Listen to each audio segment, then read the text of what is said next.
brought you by Silver Pumps and Motors. Top quality और consistent performance के लिए सिर्फ सिल्वर पंप्स नाम याद रखना.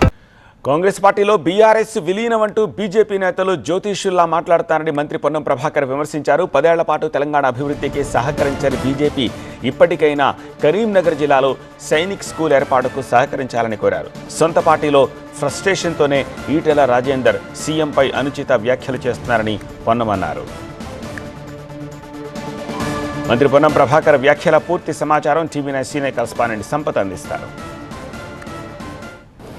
తాజా రాజకీయ పరిస్థితి గురించి మాట్లాడేందుకు మంత్రి పొన్నం ప్రభాకర్తో ఒకసారి మాట్లాడారు. అంటే ముఖ్యంగా మిమ్మల్ని బీజేపీ టార్గెట్ చేస్తూ కాంగ్రెస్లో బీఆర్ఎస్ విలీనం అవుతుంది, ముఖ్యమంత్రి కూడా చేంజ్ అవుతుందని చెప్పేసి బీజేపీ ఒక కామెంట్ చేశారు. వాళ్ళని నేను రాజకీయ నాయకులు అనుకుంటాను నేను రోజులు, కానీ ఇప్పుడు జ్యోతిష్కం చదివిన జ్యోతిష శాస్త్రజ్ఞులాగా చెప్తా ఉన్నారు.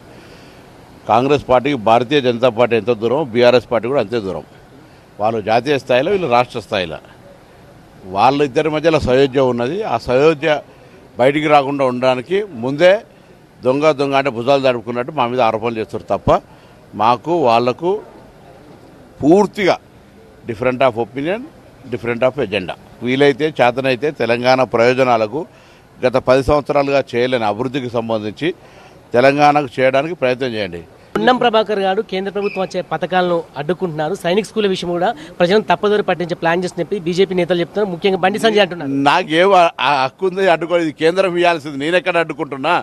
నేను ఎక్కడైనా ఏడికి రమ్మంటే అడిగి వస్తా. నేను తెలంగాణకు సైనిక్ స్కూల్, నేను ఉమ్మడి జిల్లా వాసిగా నాకు ఎక్కడ వచ్చినా సంతోషపడతా.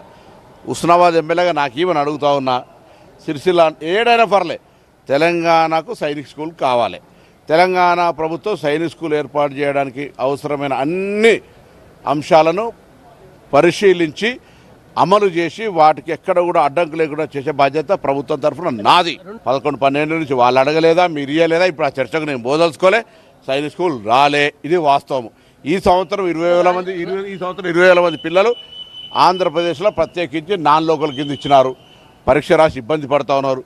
ఇవన్నీ మనం సైనిక్ స్కూల్ ఏర్పాటు చేసుకునే బాధ్యత సోయి మీకు ఉండాలి కదా. వాళ్ళు టీఆర్ఎస్ ప్రభుత్వం, రాష్ట్ర ప్రభుత్వం సహకరించలేదని మీరు ఇవ్వకుండా మీరు బదనం, వాళ్ళు బదనం. ఇలా సైనిక్ స్కూల్ రాకపోవడానికి 10 ఏళ్ళ అధికారంలోని కాంగ్రెస్ కారణమా? ఇలా మేము రెడీ ఉన్నామని చెప్తున్నా. సిరిసిల్లకిస్తే పొన్నం ప్రభాకర్ ఓకే చెప్పబోతున్నారా? నేను చెప్తాను, ఉమ్మడి జిల్లాలో ఎక్కడ ఇచ్చినా అని చెప్పిన. నేను స్వార్థం ఉస్నాదికి ఇవ్వమంట, లేదు సిరిసిల్లకి ఇస్తే కూడా నేనే ప్రత్యేకించి కూర్చొని అక్కడ ఏర్పాటు చేసినాను. నేను ముందు వరుసలు ఉంటా. అంటే ఇంకొక చివరిగా, అంటే ఈటలందరూ ముఖ్యంగా సీఎంను టార్గెట్ చేస్తున్నారు, వివిధ అంశాలు కూడా మాట్లాడుతున్నారు. ఇప్పుడు రాజేందర్ గారికి వాళ్ళ పార్టీలో ఉన్నటువంటి ఫ్రస్ట్రేషన్ను వాళ్ళ నాయకులు అనలేక మా పార్టీ మీద అన్నట్టు మాట్లాడుతున్నట్టు అనిపిస్తుంది. ఎందుకంటే ఆ భాష ఆయనకు అవన్నీ కూడా సహజంగా రావద్దు. ఆయనకు ఉండబడేటువంటి క్యారెక్టర్ అసోసియేషన్ అవుతుంది.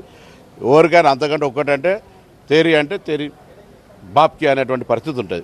బీజేపీ నేతలు చెప్తున్న ఆరోపణలు పట్టించుకోవాల్సిన అవసరం లేదు, తాము మాత్రము అభివృద్ధికి కట్టుబడి ఉన్నామని చెప్పి మంత్రి పొన్నం ప్రభాకర్ స్పష్టం చేస్తున్నారు. కెమెరా పర్సన్ సలీంతో సంపత్, టీవీ9 కరీంనగర్.